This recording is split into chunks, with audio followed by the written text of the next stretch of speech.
Now students इस question को देखिए, in the given figure P and PB are two tangent drawn from an external point P to the circle with centre C। Centre क्या है? C है, external point क्या है? P है। तो यहां से टू टेंजेंट ड्रॉ करी गई आपकी PA एंड PB, ठीक है ना। अब देखो, अब इसने आपको क्या बोला है, कह रहा है कि इफ रेडियस इज 4, तो इसकी रेडियस कितनी है? 4 है। ओके, तो इसकी रेडियस कितनी होगी? आर का मतलब रेडियस इसकी 4 सेंटीमीटर होगी। कह रहा है if P A is perpendicular to PB, मतलब समझो, ध्यान से चेक करो, ये जो पी ए ये पीबी के ऊपर परपेंडिकुलर है, ये रहा आपका पीबी और ये रहा पीए। पीए पीबी के ऊपर परपेंडिकुलर है, यानी कि ये वाला एंगल आपको 90 यहाँ पर दिया हुआ है, ठीक। Then the length of each tangent is, अब सुनो ध्यान से, देखो टेंजेंट की लेंथ की डेफिनेशन क्या होती है, सबसे पहले तो ये पता होना चाहिए आपको। टेंजेंट की लेंथ कहां से कहां तक होती है? तो जवाब है जो एक्सटर्नल पॉइंट होता है वहां से लेके पॉइंट ऑफ कांटेक्ट तक। तो ये point of contact A, so P से ए तक, और इसी तरीके से पी से लेके बी तक, ठीक। तो आपको पी ए पीबी की वैल्यू निकालनी, लेकिन हम लोग को पता है एक्सटर्नल पॉइंट से ड्रॉ किए गए टेंजेंट की लेंथ क्या होती है? इक्वल होती है, यानी कि पी ए पीबी के क्या है? इक्वल है। इस बात का ध्यान देना जरा, P A is equal to PB तो पहले सही है। अब हम एक काम करेंगे, ध्यान से चेक करो, इसमें कंस्ट्रक्शन करेंगे, सुन लो ध्यान से। इसमें कंस्ट्रक्शन करेंगे, क्या कंस्ट्रक्शन करोगे? देखो, अगर आप ओ को ए से ज्वाइन कर दो, ठीक, तो आपने पढ़ा हुआ है ओ को ए से अगर आप ज्वाइन करोगे तो आपने पढ़ा है रेडियस क्या होती है पॉइंट ऑफ कांटेक्ट पे। ये पॉइंट ऑफ कांटेक्ट है ना, तो रेडियस पॉइंट ऑफ कांटेक्ट पे, ये रेडियस है सी है, ये पॉइंट ऑफ कांटेक्ट पे 90 डिग्री बनाएगी टेंजेंट के साथ। ये हमने पढ़ा हुआ है, radius is perpendicular to point of, radius is perpendicular to the tangent at the point of contact. Okay, इसी तरीके से सी को बी से ज्वाइन करोगे तो ये भी 90 हो गया।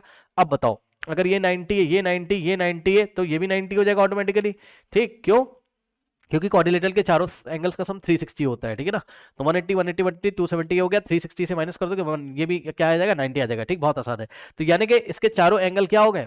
इसके चारों एंगल क्या हो गए? इसके चारों एंगल हो गए आपके क्या?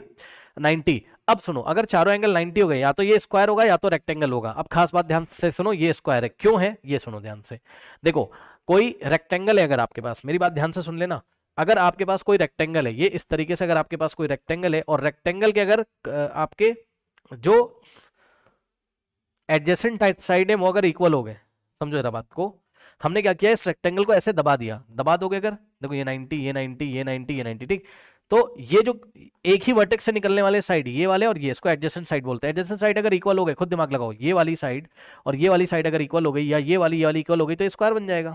मानते हो कि नहीं भाई? एक बार बताओ, रेक्टेंगल में अपोजिट साइड तो इक्वल होते ही होते हैं, यानी कि ये इसके इक्वल होता है, यस सर, ये इसके इक्वल होता है, यस सर। अगर गलती से ये इसके इक्वल हो गया, ये वाली साइड मान लो ये ए है, ये बी है, और ये सी है, और ये क्या है? डी है। अगर ए बी गलती से किसके इक्वल हो गया, चेक कर लो, ये देखो, ए बी अगर गलती से किसके इक्वल हो गया? बी सी के, तो ये स्क्वायर हो जाएगा। क्यों? क्योंकि बीसी तो था ही किसके इक्वल? एडी के। तो बीसी तो था ही एडी के इक्वल, और आप कह रहे हो कि ए बी किसके इक्वल हो गया? बीसी के। इसको ऐसा दबा दो तो ये इस शेप का हो जाएगा, ऐसे करके, ठीक। ये अगर इसके इक्वल हो गया मान लो, तो चारों इक्वल हो जाएंगी ना। कैसे? ए बी बीसी के इक्वल आप कह रहे हो, और बीसी एडी के इक्वल था, चेक कर लो, बीसी किसके इक्वल था? एडी के इक्वल था, सही है ना। तो आप अपना दिमाग मेरे ख्याल से लगा सकते हो, ए बी और बीसी को आपने इक्वल बोल दिया, बीसी एडी के इक्वल था, और ए बी भी किसके इक्वल था? डीसी के। ए बी भी किसके इक्वल था? डीसी के। लो, चारों इक्वल हो गई, ठीक। तो चारों इक्वल हो जाएंगी तो ये स्क्वायर में कन्वर्ट हो जाएगा। कहने का ये मतलब है कि अगर रेक्टेंगल के एडजेसेंट साइड इक्वल हो जाए, सुन लो, एडजेसेंट साइड कौन से होते हैं? जो एक ही वर्टेक्स से निकलते हैं। इस रेक्टेंगल को देखो, अभी अभी हाँ, अभी तो ये रेक्टेंगल है, अभी तो ये रेक्टेंगल ही है हमारे लिए, ठीक। लेकिन ये देखिए, पॉइंट पी से निकलने वाले दो साइड्स कौन से? एपी और पीबी, ये तो आपस में इक्वल है। क्यों? क्योंकि पॉइंट पी से ड्रॉ किए गए टेंजेंट है ना ये, तो पी ए पीबी के इक्वल हो गया। अगर आपने एडजेसेंट साइड इक्वल कर दिए तब तो ये स्क्वायर के लिए क्वालिफाई हो गया। मानते हो कि नहीं बताओ?